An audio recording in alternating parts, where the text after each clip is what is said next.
ଅତ୍ର ନାରାୟସ୍ତୁ ପୂଜ୍ୟତେ ରମନ୍ତେ ତତ୍ର ଦେବତା। ଅର୍ଥାତ୍ ଯେଉଁଠି ନାରୀମାନଙ୍କର ପୂଜା ହୋଇନଥାଏ ସେଠାରେ ଦେବତା ବାସ କରନ୍ତି ନାହିଁ। ବନ୍ଧୁଗଣ, ପୌରାଣିକ କାଳରୁ ହିଁ ଆମ ସମାଜରେ ସ୍ତ୍ରୀମାନଙ୍କୁ ପୂଜନୀୟ ମାନିଥାଉ। ଇଏ ବି ସତ କଥା, ସବୁ କାଳରେ ନାରୀମାନଙ୍କ ସହ ଅତ୍ୟାଚାର ହୋଇ ଆସିଛି। କିନ୍ତୁ ଆମେ କଳିଯୁଗ ବିଷୟରେ କଥା ହେଉଛେ। ଏ କଳିଯୁଗରେ ପୁରୁଷମାନେ ମହିଳାମାନଙ୍କୁ କେବଳ ଉପଭୋକ୍ତା ଭାବରେ ଦେଖୁଛନ୍ତି। ସେଥିପାଇଁ ତ ହଜାର ହଜାର ମହିଳାମାନଙ୍କ ସହ ବଳାତ୍କାର ଭଳି କୁକର୍ମ ହେଉଛି।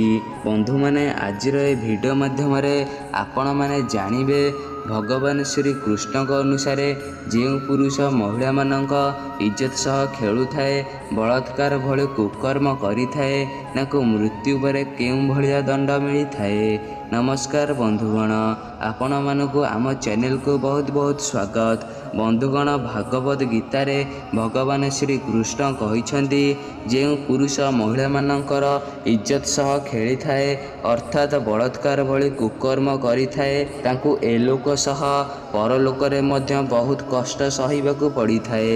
ଶ୍ରୀକୃଷ୍ଣଙ୍କ ଅନୁସାରେ ଏଭଳିଆ ପୁରୁଷ ତାଙ୍କ ପୁରୁଷ ହେବାକୁ ଏକ ଉପାଧି ଭାବୁଥିବେ। ନିଜର ବଳ ପ୍ରୟୋଗ କରି କୌଣସି ନିର୍ବଳ ନାରୀ ବାସନା ପାଇଁ କରୁଥାଏ, ଏଭଳିଆ ପୁରୁଷଙ୍କ ପାଇଁ ମୃତ୍ୟୁ ସବୁଠାରୁ ଉଚିତ ଦଣ୍ଡ ଅଟେ।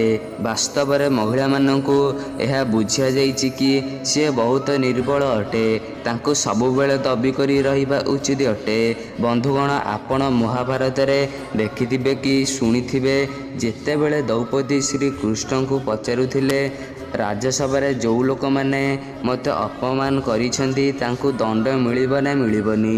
ଶ୍ରୀକୃଷ୍ଣ କହିଲେ, ହସ୍ତିନାପୁର ରାଜସଭାରେ ଖାଲି ତୁମର ଅପମାନ ହୋଇନଥିଲା, ସମସ୍ତ ସ୍ତ୍ରୀ ଜାତିର ଅପମାନ ହୋଇଥିଲା।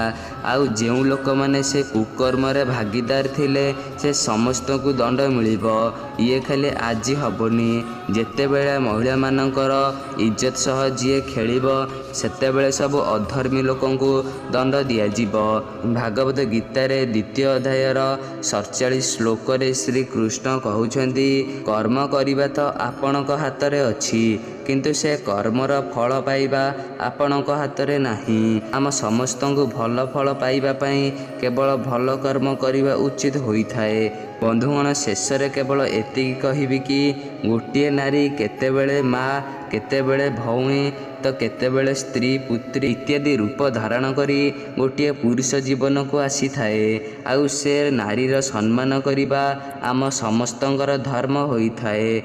ବନ୍ଧୁଗଣ, ଭାବୁଛି ଭିଡ଼ିଓଟି ଆପଣଙ୍କୁ ପସନ୍ଦ ଆସିଥିବ। ଯଦି ପସନ୍ଦ, ଲାଇକ୍, ସେୟାର, କମେଣ୍ଟ କରନ୍ତୁ ଏବଂ ଚ୍ୟାନେଲକୁ ସବସ୍କ୍ରାଇବ୍ କରି ପାଖରେ ଆସୁଥିବା ବେଲ୍ ଆଇକନ୍କୁ ପ୍ରେସ୍ କରନ୍ତୁ।